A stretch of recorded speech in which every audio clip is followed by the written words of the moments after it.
Excuse me. My name is Hussein. I'm very happy to be with you. Happy you could be with me. And today I'm also very happy to have with us again our brother Adam Seeker, who has a really great website about Islam. And I'm going to go ahead and put that website on so that if you'd like to go see it,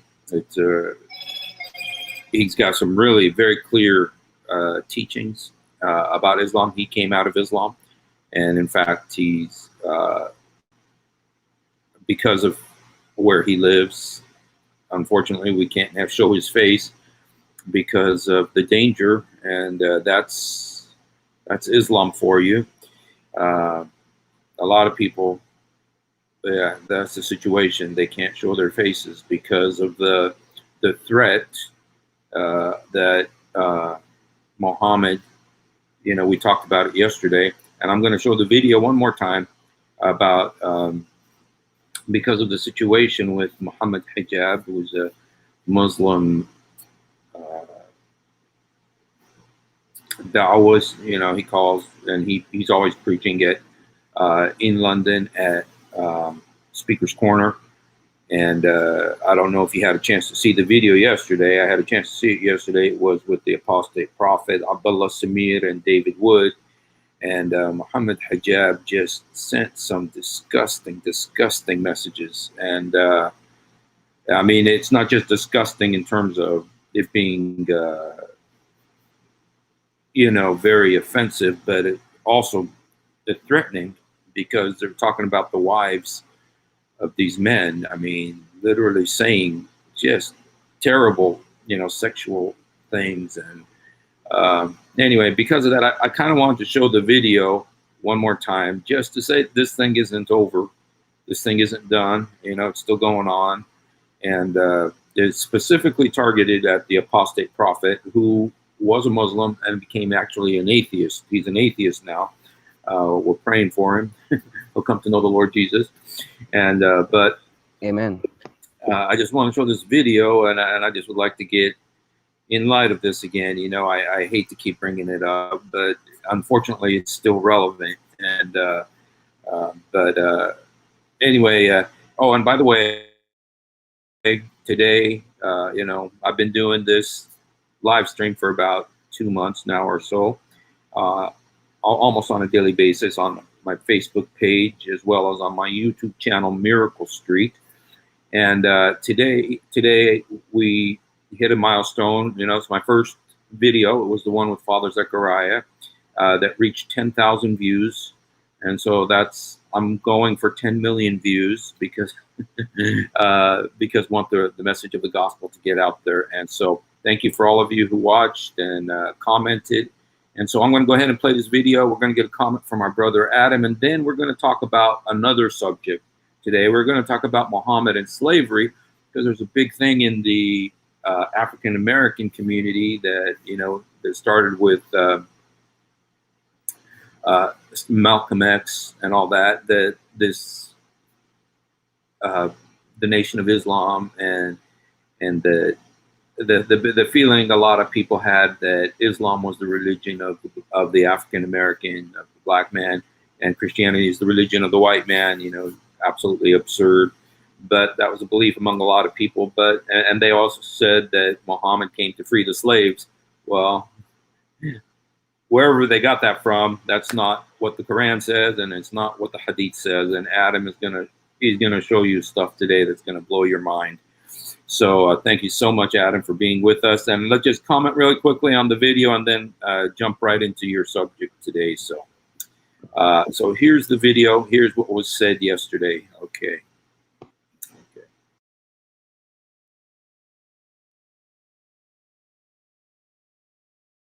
There's a reason to it. Yeah, there's a reason why there's a capital punishment, because people like you, little weaklings who leave their religion and cause corruption in the land by spreading it, the capital punishment in Islamic law would be applied to you. We have no doubt, and we're proud of that. Yeah, capital punish will be applied in an Islamic state. Yeah, not individuals going and doing it themselves like idiots. Yeah, no, under an emir, it is done. Yes, and we'll be watching. So yes, as we have discussed yesterday as well, it is according to Quran corruption in the land, and that corruption is not even described. They should be killed or crucified, or their hands and feet should be cut from the opposite side. Quran never describes what is the shar is. Quran never describes which kind of shar should be killed, which kind of shar should be crucified, and which kind of shar should have their hands and legs be crucified. But anyhow, that's there. Nobody can reject it. Yesterday we had an over an hour of discussion on it. Please go through that particular video. A lot of hadiths, Quran verses, and everything has been given. But that is the religion of peace, my friends. Yeah. This is the religion of peace. Yeah. I was just watching today, and I just I had a cousin. I had one of my cousins who sent a message today. He sent a message to me today.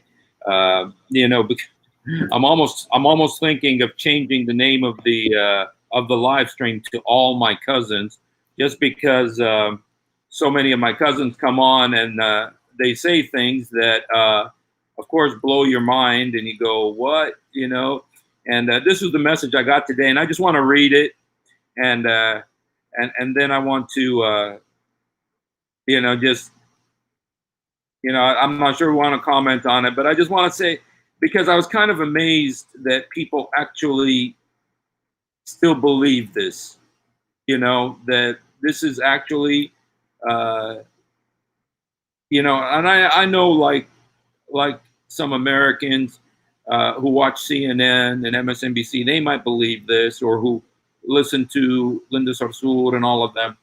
But I just want to read what my cousin said today. He sent me this message. It says, "Do you know that Sharia law will protect your daughter from being abandoned by her boyfriend after being knocked out?" I think he means knocked up, made pregnant.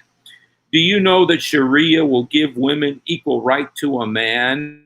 Sharia is applied in London courts, but it applies to Muslim families only. Why are you worried?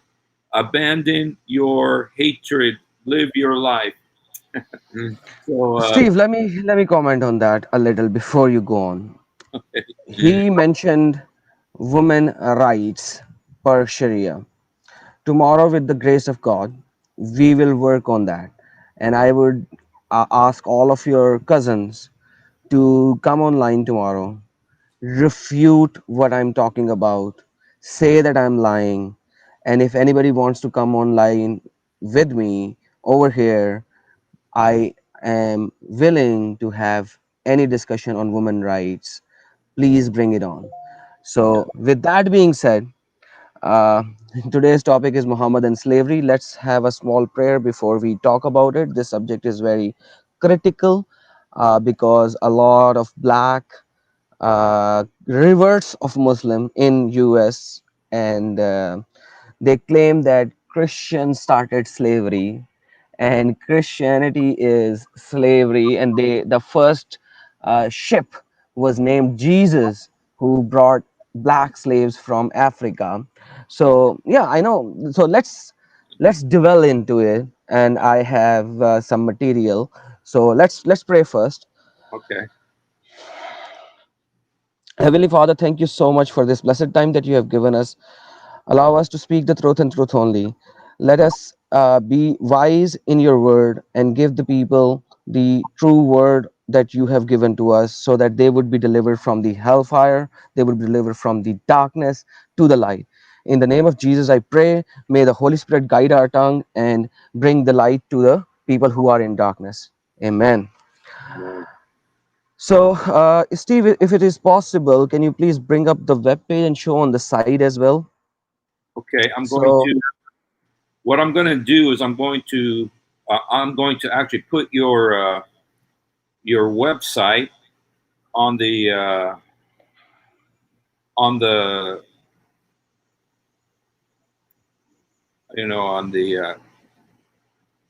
it's our crawling that crawling thing, and so mhm. that people could see it, and they can go there themselves.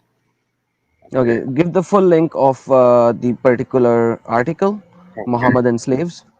So, slave, while you are doing that, let me just speak about a little bit on that. Slave trading, slavery was very common in Arabia during the time of Muhammad and before the time of Muhammad. A lot of people, a lot of Muslim only know about Bilal, and they would say, "Hey, see, Bilal was bought and he was freed."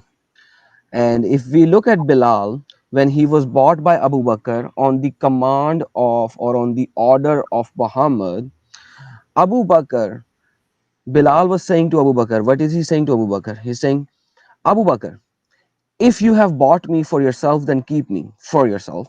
But if you have bought me for Allah's sake, then leave me for Allah's sake. That is Sahih al Bukhari 3755. Bilal was never freed.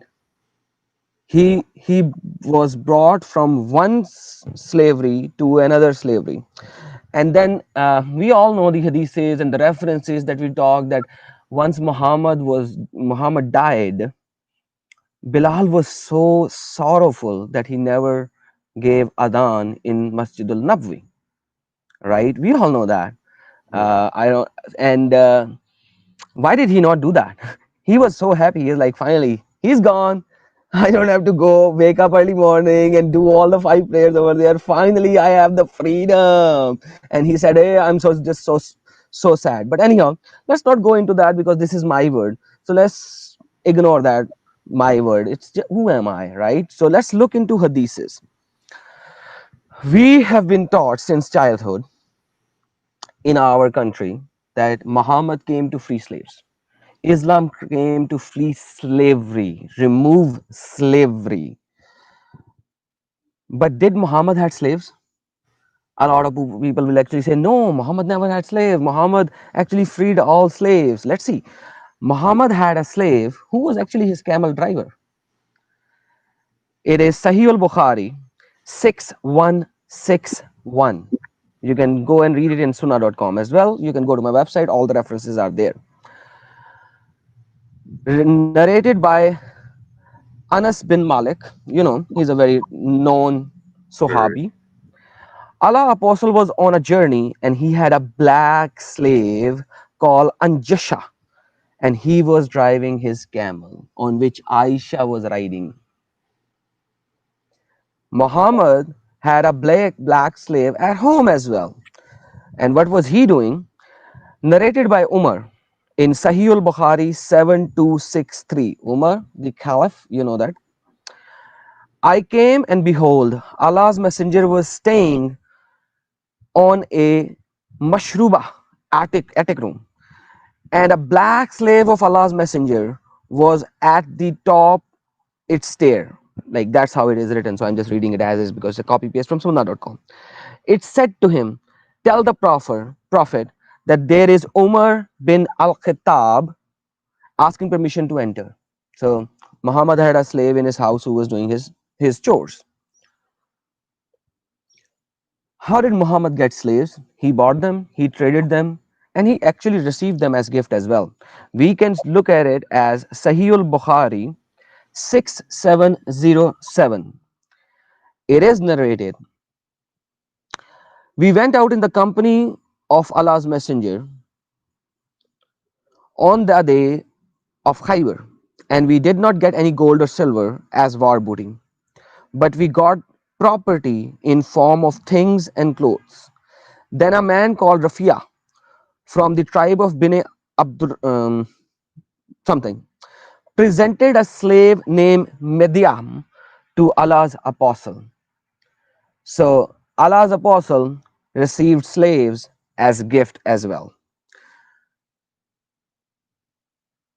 We also look at Sahih al-Bukhari 660 281, and it is a long hadith, so I am actually copying only the lower part of it.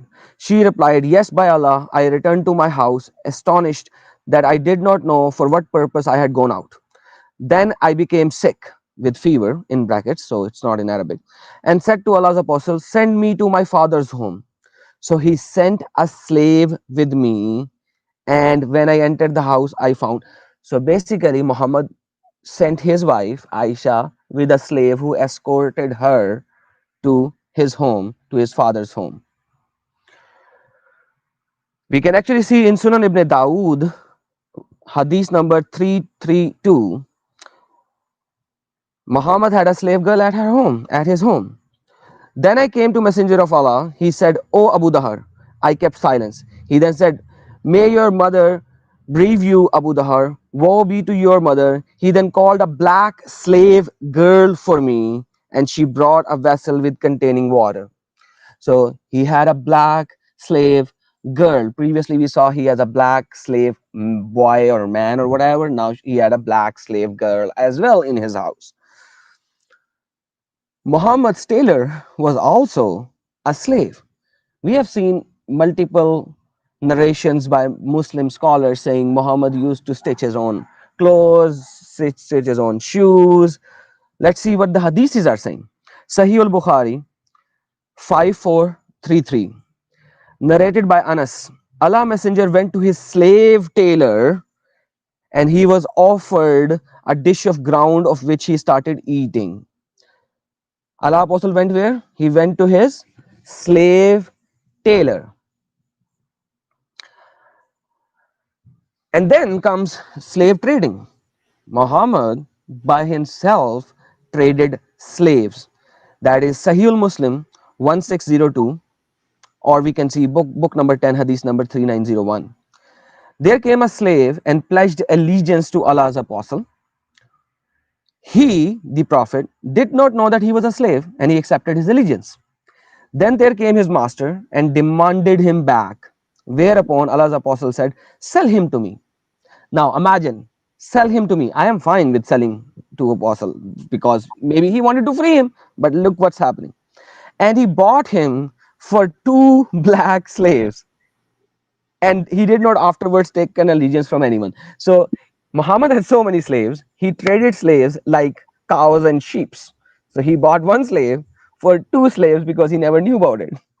For 2 black slaves basically. So the first slave was never mentioned as black, the second 2 were black, and he actually in another hadith he said that allegiance slave should be equal to 2 black slaves.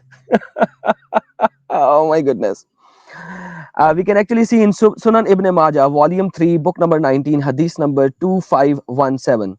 We used to sell our slave woman and the mother of our children, Ummehatul Walidia, children, Ummehat, mothers. So they were having sex with slaves who becomes pregnant and they give child, they bear child, and those Sahabi used to sell them according to Sunan Ibn Majah. Like hadiths, these are hadiths. We used to sell our slave women and the mothers of our children when the Prophet was still living among us. And we did not see anything wrong with that. That's a hadith, Sunan Ibn Majah, volume 3, book 19, hadith number 2517. And it is not daif. Go check it out. You know, Yes. if you know, Adam, I just, I have, another one of my cousins. Joseph, I can see his text. Let him laugh for now. Let me complete that and we'll call him in. Because You I want to throw everything here. Otherwise, he will change the topic. So I know, have the answers, what he's saying. okay, but I just wanted to say one thing about. I just want to say one thing to him, and to them, and that is that it's not enough that you just come on here and then say that everything we're saying is lies and it's hatred and it's all this stuff. This is your books. This is Sahih al-Bukhari. This is Sahih Muslim. It's your books. This is from your books. Maybe you don't read your books, but this is what's in your books. This is exactly Sunan Abu Dawood. Sunan Ibn Majah, Yeah, Sahih al-Bukhari, Sahih al-Muslim.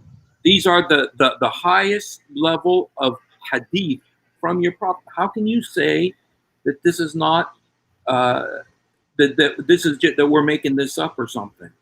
You know, these are your books, and I know you got to get it into your head that this is who Muhammad was, or they wouldn't be in the Sahih al-Bukhari. That I know a lot of Muslims don't know what I never knew when I was a Muslim about Sahih al-Bukhari. That's the number one book of Hadith. It's the number one, the highest level of Hadith. And when it says that Muhammad did these things, what are you going to do? You know, you can't just shoot the messenger.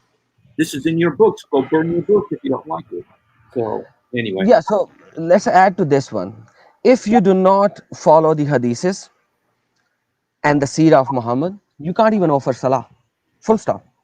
You can't even offer salah. Quran doesn't even tell you how to offer salah. Quran doesn't even tell you how to wudu. There are certain passages where they say certain things, but Quran doesn't even tell you how to do wudu. How many rakahs are per salah? How many rakahs in Fajr? How many rakahs in Zohar, Asr, Maghrib, or Isha? And even the timing of each and every prayer. Quran actually tells you about 3 timings, not 5. So do not come and say that I am a Quran only Muslim. Fair enough, I will debate you on that one as well. But right now we are talking about slavery, slave trading of Muhammad, and how Muhammad lived with slaves. Let's talk about that. And yes, for Joseph who's saying it's all bullshit, you are all full of bullshit. Okay, bring me the Quran verses where Quran is saying that these many rakahs per salah, these many rakahs per salah, and this is what you need to read in each and every salah, and the timings of all 5 prayers from Quran only. Go and search and then come back. Okay, in the meantime, Adam, and Adam, I just want to say also that how does a person become a Muslim? They become a Muslim by saying the shahada, the 2 that is not shahad. even there. And that's not in the Quran. It's not even in Sahih al-Bukhari. It's in Sahih Muslim, and so you can't even become a Muslim without the hadith in Sahih Muslim, because the shahada, the complete shahada, it's not in the Quran, and it's not in Sahih Bukhari. It's in Sahih Muslim. Muslims. So anyway, And imagine this guy's comment, Muhammad didn't live with his slaves as right now. And I already read I maybe think he 7 or learned, 8 I think he hadiths. learned Islam on CNN. I think he learned Islam on CNN.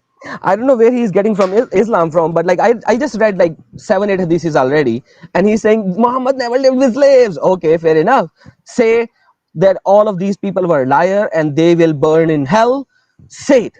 Say it. Sunan Ibn Majah, Sunan Ibn Dawood, so not Sunan, so Ibn Majah, Ibn Dawood, Bukhari, and Muslim.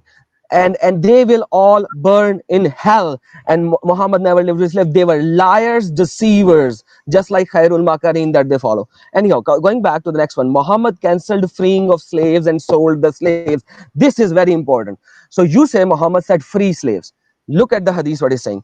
This is Sahih al-Bukhari 2415. And it is saying a man manumitted a slave, means freed a slave, and he had no other property than that. So the Prophet cancelled the freeing of the slave and sold the slave for him. Canceled the freeing of the slave. Exactly. That is Sahih al-Bukhari 2415. Do you think he's lying? Let's look another one. That is 2534. 2534. Almost 130 hadiths later. Now this one is narrated by Jabir. A man among us declared that his slave would be free after his death. Now this guy's free. Okay, I am going to die. Please free my slave after my death. The Prophet called for that slave and sold him. The slave died the same year. So the 1 year that the slave could have had for free, he didn't had it because of Muhammad. Per hadith is not per me. I'm not lying. This guy, Bukhari, is. Call him a deceiver, a liar, a hellbound, and then come to me. Then we can read in Sunan Ibn Majah 2345. It was narrated from Imran bin Hussein that a man had 6 slaves. He did not have any other wealth apart from them, and he set them free when he died. So 6 slaves, and he set them free. What did Messenger of Allah did? He divided them into groups and set 2 of them free and left 4 of them as slaves. So for Muhammad, the last wish of a person before dying does not matter at all. For him, it does not matter. And freeing of slave, if Islam says free the slaves, where is Islam freeing the slaves? Look at all the hadiths. Look at all the hadiths. And then come to me and say, I am lying. Am I lying? Go to sunnah.com. All of them are there. Tell me which hadith did I quoted from my own self and it is a lie, it is daif. Yeah. And Okay. I just want to say one thing, just because I mean, I can't believe that, that we're hearing these things that, oh, we don't understand Arabic and that we're making this up when we're quoting exactly word for word what's in the books. You know, I know, Joseph, you may be shocked to hear that this is what your prophet did. But this is in your books. This is in Sahih al-Bukhari. Every sheikh respects Sahih al-Bukhari. And you just go, you ask him. You say, why does it say this? And you know what? You're going to find, you're going to say, wait a minute, I didn't know that Muhammad was like this. And I don't know if I want to follow a man like this. I don't know if I want to follow. I don't know if I want to trust my eternity to a man like this. And if you're feeling that right now, that's the right thing to be feeling. Awesome. Let's move to the next one. I can see his comments and I can read his comments and I can see what he's saying. But once again, his scroll is not with me. It's with these people who wrote them. I'm just reading what they wrote. Jarar used to narrate from Prophet, if a slave runs away, no salah will be accepted from him. If a slave runs away, no salah will be accepted from him. And if he dies, he will die a disbeliever. A slave of Jarar ran away, and he caught him and stuck his neck, killing him. Sunan An-Nisa 4050.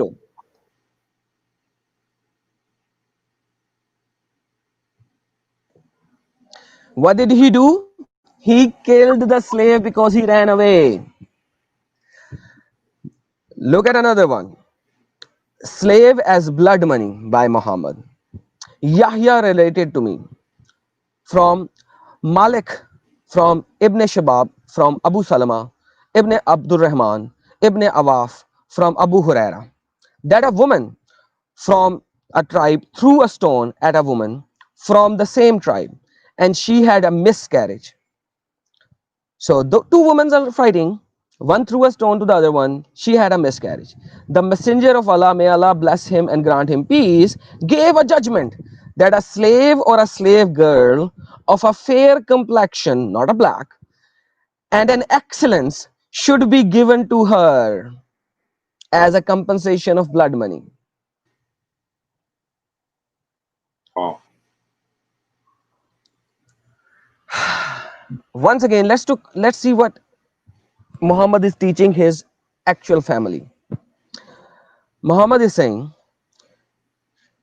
the freed slave of Ibn Abbas told him that she manumitted a slave girl without taking the permission of the Prophet. On the day when it was her turn to be with Prophet, she said, do you know, O Allah Messenger, that I have manumitted my slave girl? He said, who? Prophet said, have you really? Muhammad was shocked. You really freed a slave girl? He was shocked. She replied in affirmative. He said, you would have got more reward if you had given her, i.e. the slave girl, to one of your maternal uncles. That is Sahih al-Bukhari 2592. Sahih al-Bukhari 2592.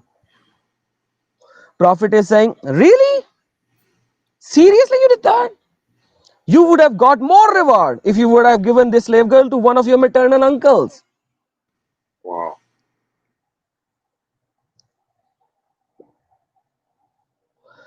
We read next. I just want to put. I'm going as fast as I can here because I want to I just want to put all this up just so that everybody sees that, you know what, this is in the books. This is in the biggest books of Islam. This is who Muhammad really was. This is the truth about the man, you know, who 1.9 billion people love and worship and are entrusting their eternity to them, to him. So, Dude, when I first read them, I was shocked.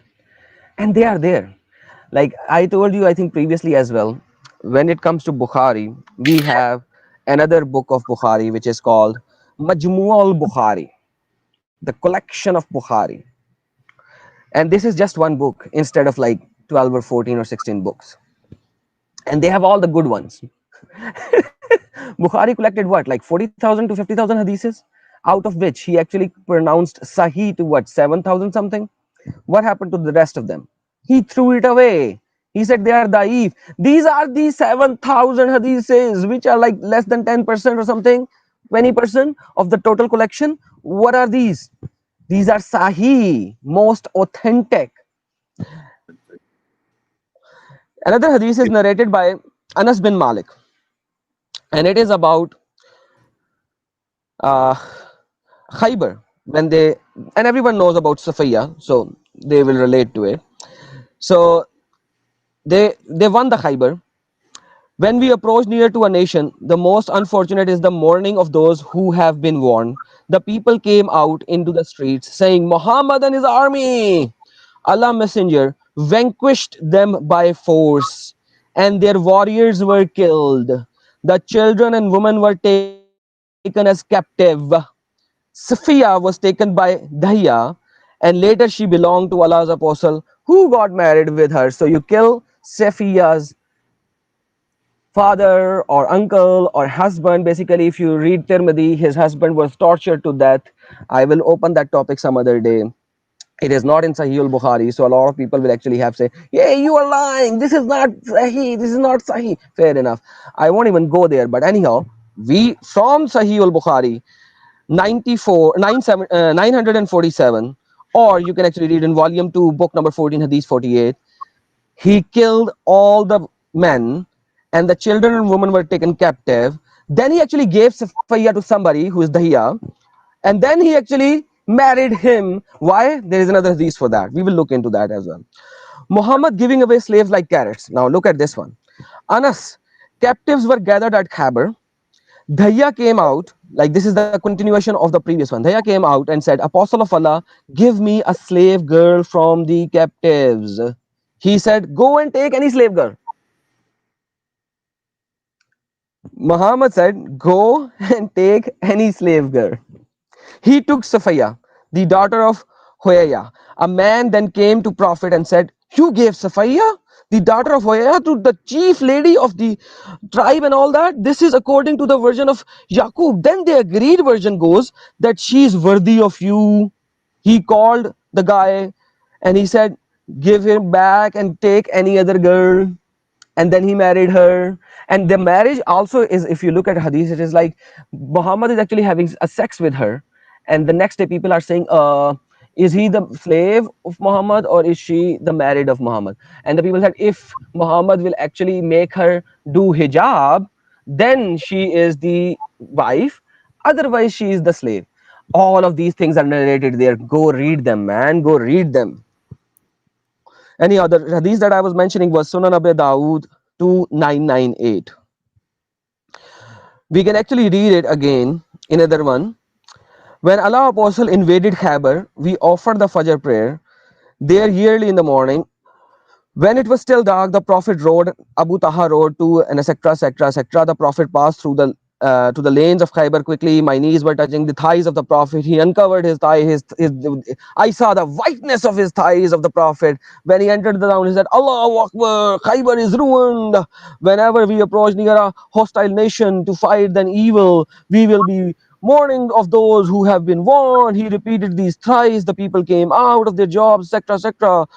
And then what is saying? We conquered Khyber, took the captives, and the booty was collected. Dahya came and said, O Allah's apostle, give me a slave girl from the captive. The Prophet said, "Go and take any slave girl."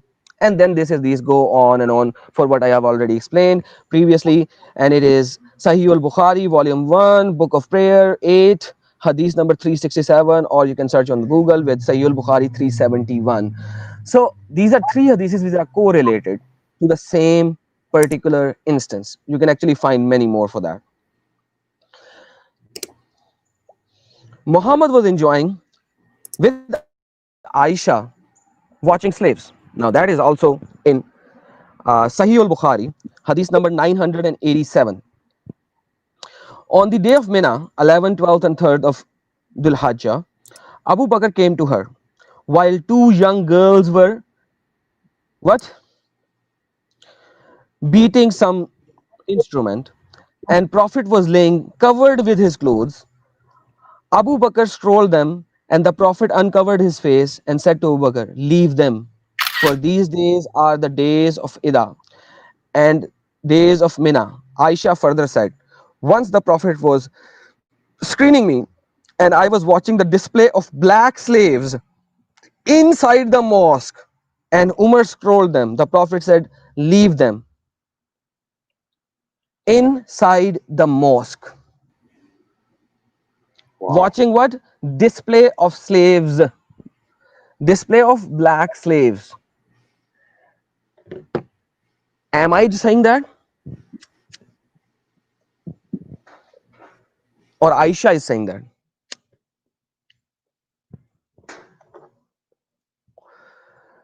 Muhammad's categorization of horses and slaves. This is also very important. But let's look at it. There is no zakah either on a horse or a slave belonging to a Muslim. You actually put horse and slave in the same line, man. And people will laugh about it. Hey, no, it is a good thing. Slave do not have to pay zakah. Dude, slave would never have to pay zakah. The master of the slave has to pay zakah always. Slave is a property of the master. So so yes, the master of the slave or the master of the horse do not have to pay zakat on a horse or on a slave. Oh my goodness. And that is Sahih al-Bukhari 1463. The next one is even more critical. I think you should paste that over there, Steve. Narrated by Abdullah.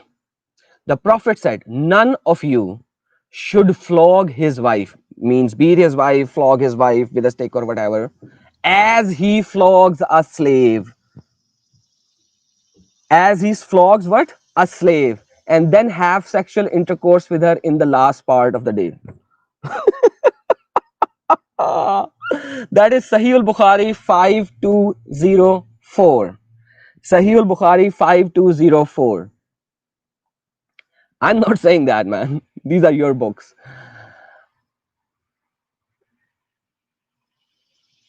If we look at Quran, Steve, we cannot hear you because you are on the side. So if we look at Quran, Allah presented an example. That is Quran chapter 16, verse number 75. Quran is never abrogating slavery. Quran is actually stating slavery. A slave owned and unable to do a thing, and he to whom we have provided from us good provision, so he spent from it secretly and publicly. Can they be equal? Praise to Allah, most of them do not know. That is Quran 1675, and Quran is describing that a slave is not equal to a free man. And we have seen so many hadiths already, maybe 20, I can't even count right now, about slavery during the time of Muhammad, about slavery at Muhammad, and about slaves of Muhammad and trading of slaves of Muhammad.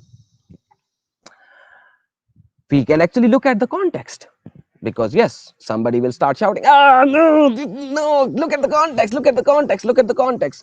So let's look at the context. Um, Adam, 1671.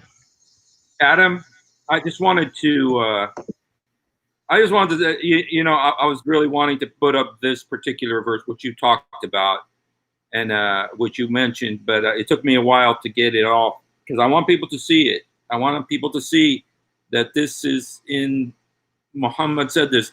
Don't beat your wife like you beat a slave, and if you want to have sex with her later on, that Muhammad actually said that. I mean, there you have the beating of the slaves and the beating of the wife, and this is, you know, this is the highest level of hadith that Muhammad said. How can you follow this man? You know, this is like one of the strongest, because this isn't just dealing with slavery. This is dealing with beating your wife. It says, don't beat her if you want to have sex with her later. Don't beat her like you beat your slave. If you want sex with her. I mean, what is the implications of that? And Number one, it's okay to beat your slave. Number two, it's okay to beat your wife. And number three, that if you want to have sex with her later, the reason you don't want to beat your wife like you beat a slave is because you might want to have sex with her later on. This is what Muhammad said. This is the one women's rights that Sam sent me a message about, how Sharia law is going to bring women's rights. This is what Muhammad did. You guys, look, you don't read your books. That's why we have to read them for you. You don't read your books, but this is what your books say. Ask your sheikh. Every single one of these hadith. Ask your sheikh. Go to your sheikh today. Talk to your sheikh. Okay. Sorry. and come back and tell us which one is da'if. No, you're absolutely right. That's why I said like put it up, because that tells you about the flogging of a slave and a wife. And we have a Quran verse on that as well. I think 428 or something. I forgot that. But anyhow, in Surah Nisa, we will go to the women right tomorrow or day after, and whoever wants to join us, please do so. Um, and then in the next one, if you can put both of those verses up there, 1675 and 1671, it is already there. You can actually take a screenshot by not in a wider view, make the uh, browser a little shorter and make it like showing on the top from bottom. A slave who's owned and unable to do anything, I to just want whom, Adam, it's going to take me a few minutes to get that all done. Okay. all right, But go ahead and talk about it, and then I'll be back. sure enough, sir. So 1675 says that a slave is not equal to a free man, and then 1671 verse says, and Allah has favored some of you, Joseph, you are one of the Allah's favored, by the way, because you are free. You are free. And Allah has favored some of you over others in provision, by those who have favored would not hand over their provision to those whom their right hand possessed. What is the right hand possessed? We all know that, right? It is a slave, captive of war. So they would be equal to them. Then is it the favor of Allah that you reject? Quran 1671. So you have the context, and you have Allah saying that slave is not equal to not a slave or a free man. And then you have so many hadiths where Muhammad had slaves. Muhammad had so many slaves, not just one, not just two, so many slaves. He traded slaves, and he did all of these things while he was alive, and people were doing that as well. We can actually see Muhammad having sex with his slaves as well, and we know that. Yes, and Steve just put the same one again. None of you should flog his wife as he flogged a slave, and then have sexual intercourse with her in the last part of the day. Sahih al-Bukhari 5204. You have everything. You have everything. And and if it is bullshit, that bullshit is written in Sahih al-Bukhari. This is not me saying, buddy. This is not me saying. Let's see what is saying in Sahih al-Muslim 1456a. Sahih al-Muslim volume 4, book of marriage, hadith number 3432. Messenger of Allah sent an army to Atas and encountered the army and fought with them. Having overcome them and taken them captives, the companion of Allah's messenger, seemed to refrain from having intercourse with captive women because of their husbands being polytheists. The Allah Most High sent down regarding that, and women already married, except those whom your right hand possess, i.e., they were lawful for them when their Ida period comes to an end.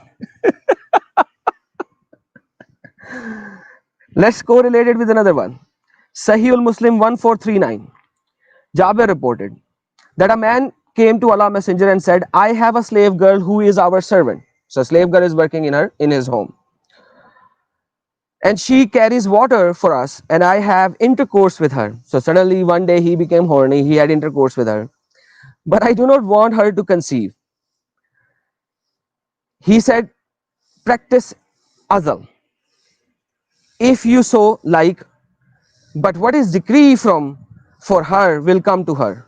The person stayed back and then came and said, the girl has become pregnant. Whereupon Prophet, he said, I told you what was decree for her would come to her.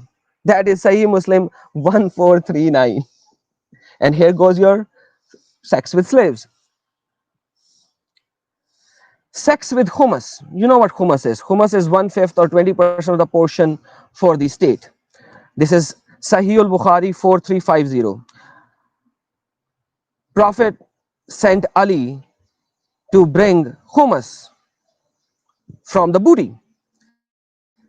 And I, Buraida is saying, and I hated Ali. And Ali had taken a bath after a sexual act with a slave girl from the hummus. So you are getting hummus as slave girls, and Ali had sex with slave girl. And then what's happening? I said to Khalid, don't you see this? I, Ali, when we reached the Prophet, I mentioned that to him. And he said, oh Buraida, do you hate Ali? I said, yes. He said, do you hate him for he deserves more than that of what hummus he already took? So imagine Ali went there to bring hummus, and that hummus is ladies, captive of wars. He had sex. Ali is the son-in-law of Muhammad as well. Muhammad gave his daughter to Ali in marriage. He is having sex with the war booty woman, and Muhammad is saying, yeah, that's all good. That's all good. It is decree of Allah. You can have sex with slaves, and you are talking about sex with slaves. So is it rape, sex, or making love? Like when you kill their husbands, their family members, their fathers, their sons, whatever, and then you have sex with them, would you call it sex or rape? I will leave that as is, but this hadith is from Sahih al-Bukhari 4350. We also read in Sunan An-Nisa 3959, narrated by Anas, that Messenger of Allah had a female slave with whom he had intercourse, with whom he had sex. I'm not saying that. Anas is saying that, narrated by Anas. So Anas is saying that he should be hellbound if he is lying, if he is bullshitting. And it is written in Sunan An-Nisa that the Messenger of Allah had a slave, female slave, with whom he had intercourse. But Aisha and Hafsa would not leave him alone until he said that she was forbidden for him. Then Allah the Mighty revealed, O Prophet, why do you forbid yourself which you had been allowed for you? That is a verse in Quran. We will go to that next week.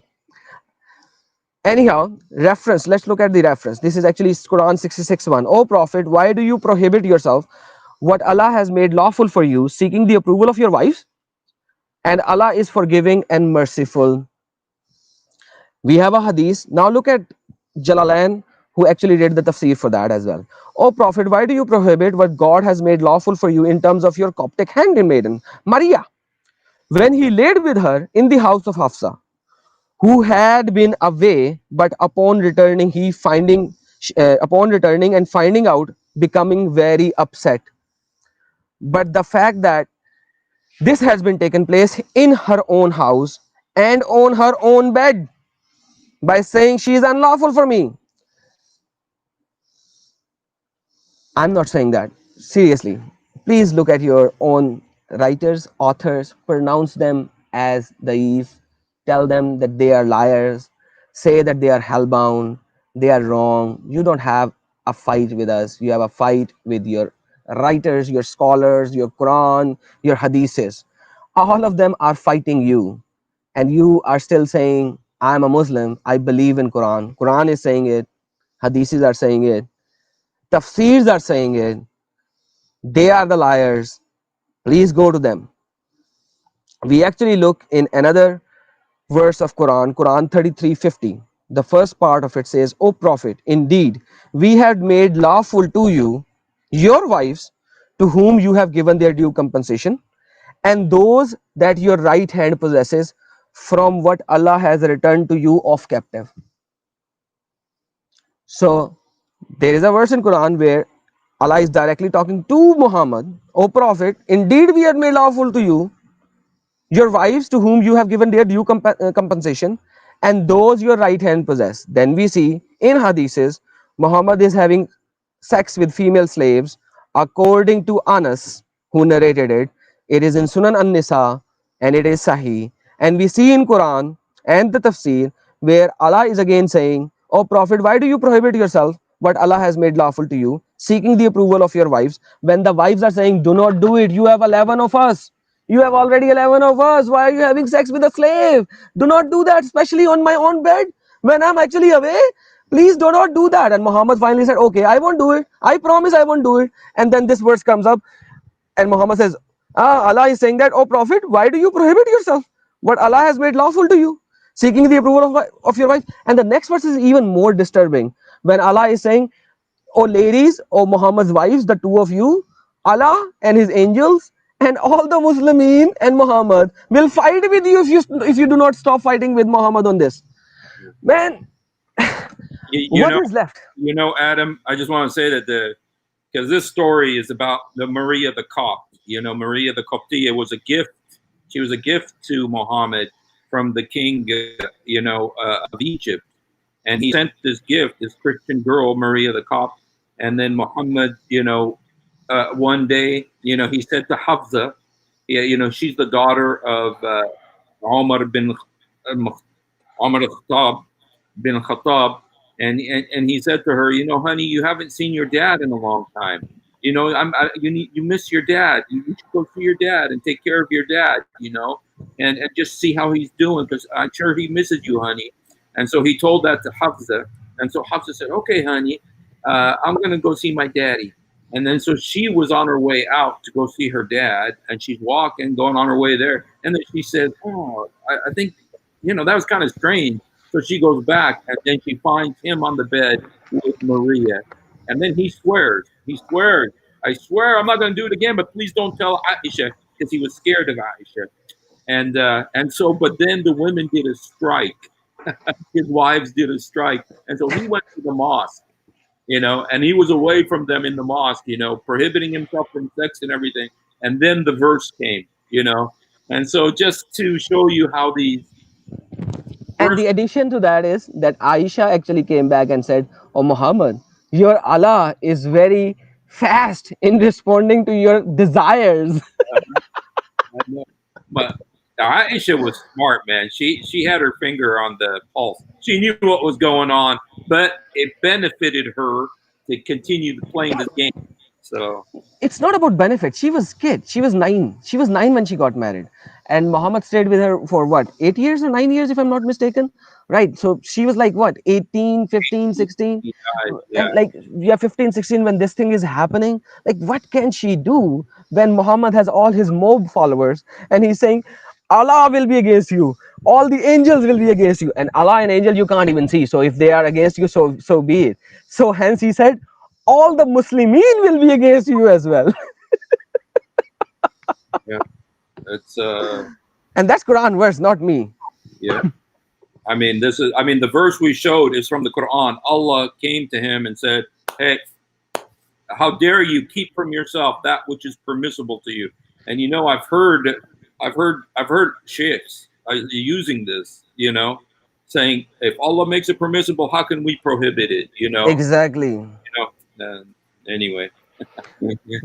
So basically, if you look at it, You know what, Adam? Adam, Mhm. we're coming almost to the end of our. Yeah, this is Wait, the end. I'm concluding it. Just give me 5 minutes because conclusion okay, is very important. that's how long we got. It's 5 minutes. So go ahead. 5 minutes. Islam actually came to free human, as we know, but we see here that you cannot see anywhere that they are being freed. They are there. 600 years before Muhammad, someone else gave the good news. And in that good news, in that book, it is written, we know that the law is good if one uses it properly. We also know that the law is made not for the righteous, but for the lawbreakers and rebels.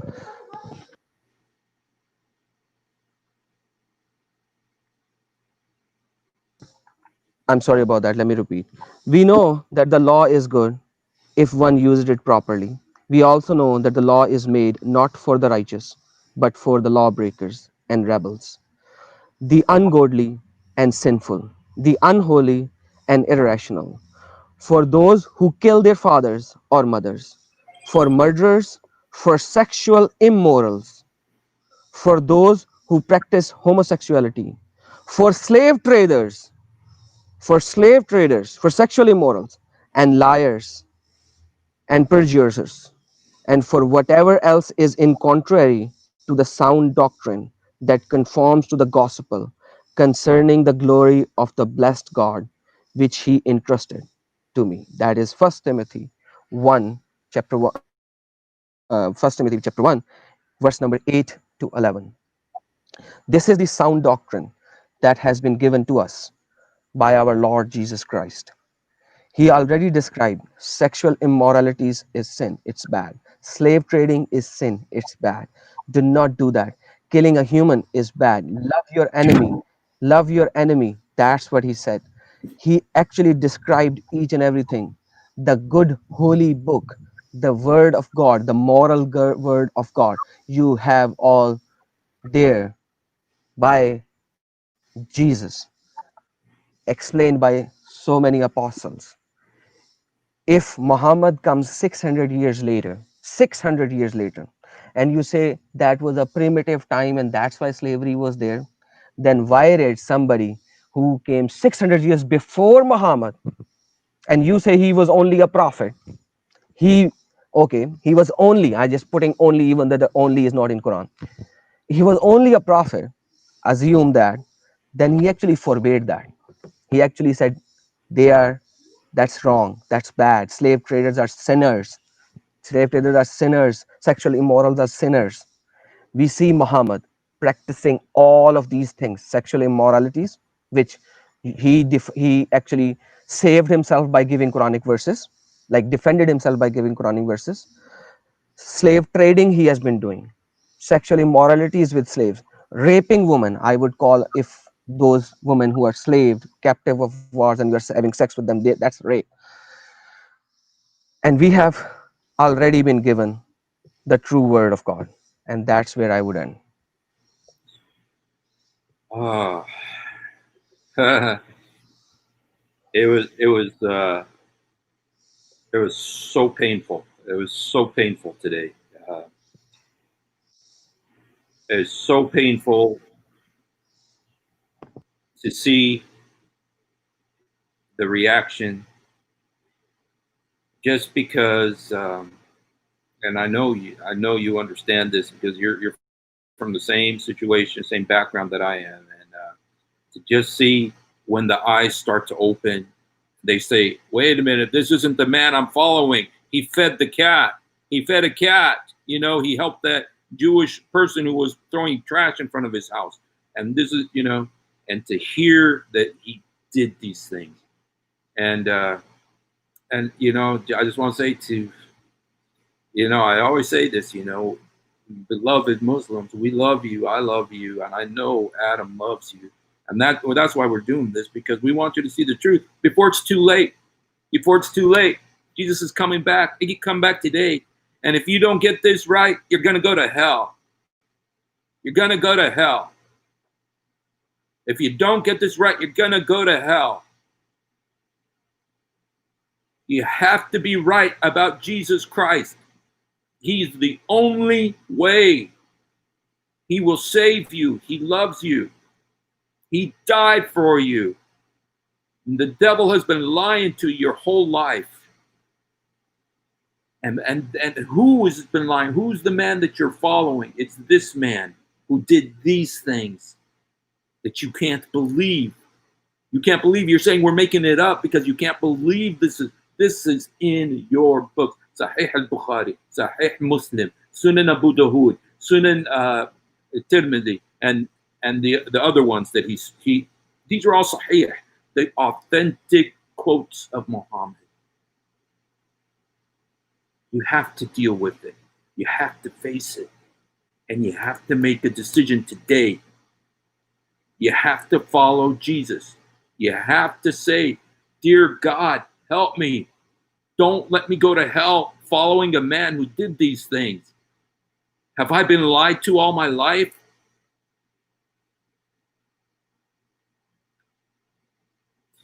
Father God, in Jesus' name, I just pray you touch the hearts of people. Yes. Touch their hearts today, Lord. Set them free, Lord. Those who are agitated, cause them to go and read it and see in their books and ask their sheikh, ask their imam, is this true? Is this who I'm following into eternity?